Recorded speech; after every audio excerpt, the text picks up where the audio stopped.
तो धन की देवी की उपासना हर समय फलदायी मानी गई है, लेकिन श्राद्ध के दिनों में अगर मां लक्ष्मी की आराधना की जाए तो जल्द ही धन की देवी प्रसन्न होती हैं। पितृपक्ष में देवी लक्ष्मी की पूजा परम कल्याणकारी है और इसके कुछ नियम भी हैं जिनका ध्यान रखना चाहिए। अगर आप चाहते हैं धन की बचत करना या फिर कारोबार में उन्नति का वरदान, तो गौर से देखिए ये खास उपाय।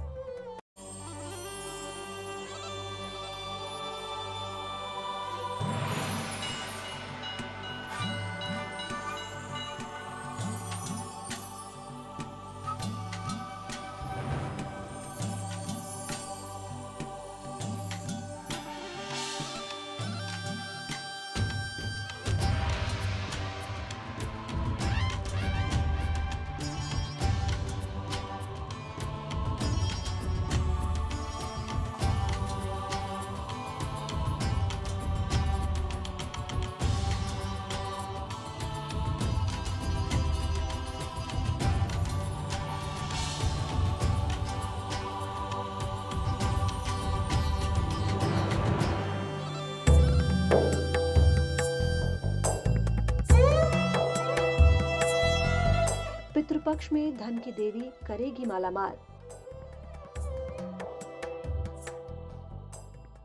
पूर्वजों के आशीर्वाद से होगा कमाल।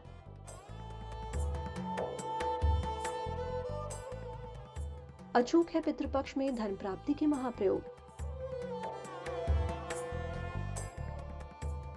कट जाएंगे जीवन पर छाने वाले दुरुपयोग।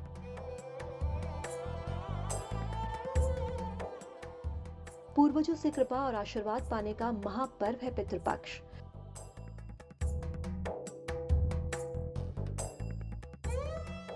पितृपक्ष यानी पितरों का पक्ष। इस पक्ष में पूरी श्रद्धा से किया जाता है अर्पण और तर्पण।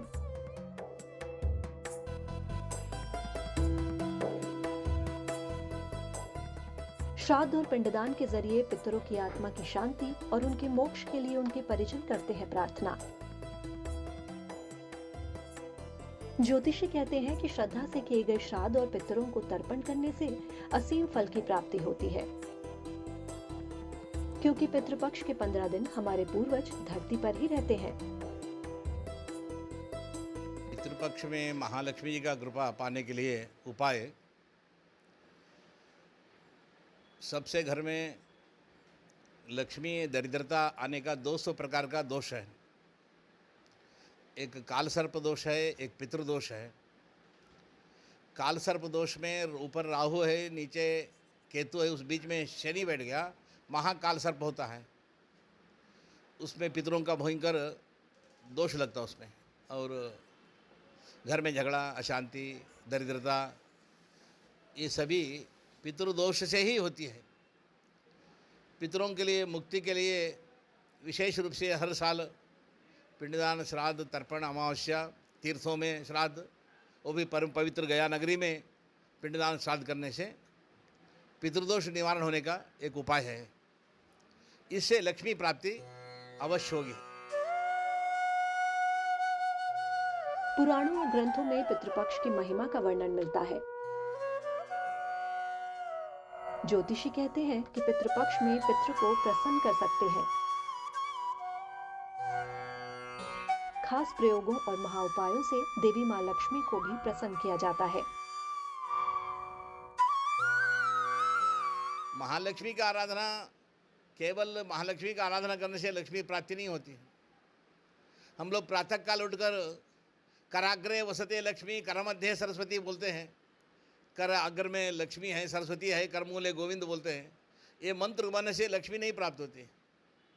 बड़े विदेश, देश विदेश में कोई लक्ष्मी का पूजा नहीं करते हैं, फिर भी वो लोग लक्ष्मीवान होते हैं, पैसा वाले।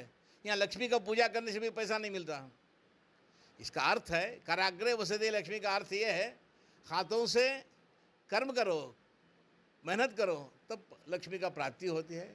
अगर लक्ष्मी का प्राप्ति हो, पितरों के लिए भी कुछ श्रद्धांजलि, तिलांजलि, तर्पण इत्यादि करते रहने से लक्ष्मी प्रसन्न होती है।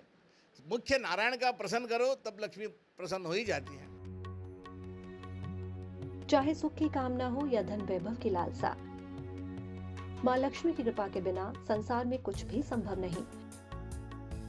ज्योतिष के जानकार कहते हैं कि पितृपक्ष में मां लक्ष्मी को खास प्रयोगों से प्रसन्न किया जा सकता है, लेकिन ध्यान रहे कि ये प्रयोग वही लोग कर सकते हैं जो श्राद्ध क्रम में शामिल नहीं है या फिर जिन पर श्राद्ध और तर्पण की बंदिश नहीं है।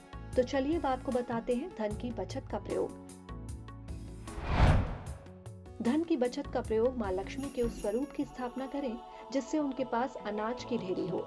चावल की ढेरी पर भी लक्ष्मी जी का स्वरूप स्थापित कर सकते हैं। लक्ष्मी जी के समक्ष घी का दीपक जलाएं, उनको चांदी का सिक्का अर्पित करें। पूजा के उपरांत उसी चांदी के सिक्के को अपने धन स्थान पर रख दें, इससे धन की बचत होगी। ये प्रयोग बेहद कारगर है। पितृपक्ष के दिनों में इन्हें आजमाने से धन से जुड़ी मनोकामना शीघ्र पूरी होती है। तो अगर आप कारोबार में धन की प्राप्ति चाहते हैं तो गौर से देखिए महाप्रयोग, खास आपके लिए। कारोबार में होगी धन की प्राप्ति। लक्ष्मी जी के उस स्वरूप की स्थापना करें जिसमें दोनों तरफ उनके साथ हाथी हो। लक्ष्मी जी के समक्ष घी के 3 दीपक जलाएं। मां लक्ष्मी को एक गुलाब का फूल अर्पित करें। पूजा के उपरांत उसी गुलाब को अपने धन वाली जगह पर रख दें। रोज इस गुलाब को बदल दें। ऐसा मानते हैं कि पितरों का आशीर्वाद सूक्ष्म लोक से परिवारजनों को मिलता रहता है। हर साल पितृपक्ष में पितर अपनी संतानों के बीच ही आकर रहते हैं और जब संतानें उन्हें जल अर्पित करती हैं, उनका श्राद्ध करती हैं, तो प्रसन्न होकर पितृ उन्हें सुख समृद्धि और कष्टों से मुक्ति का आशीर्वाद देते हैं। धन का उपाय से देव पितृकार्याभ्याम न प्रमदितव्यम। देव कार्य पितृकार्य कदापि त्याग नहीं करना। देवता कार्य पितृकार्य करते रहना। धन का आगमन होगा, उसी में कहा गया आयु प्रजाम धनम विद्याम स्वर्गम मोक्षम सुखानि च प्रयच्छन्तु तथा राज्यम पितरश्च पितामहाः। पितर पितामह दादा इत्यादि लोग नर्तन होकर आपको आयु आरोग्य धन मनोकामना इत्यादि सौख्य इत्यादि संतति वृद्धि करते हैं। इसलिए पितरों का कार्य करने से धन का वृद्धि होती है। जहाँ विश्वास होता है वहीं आस्था होती है।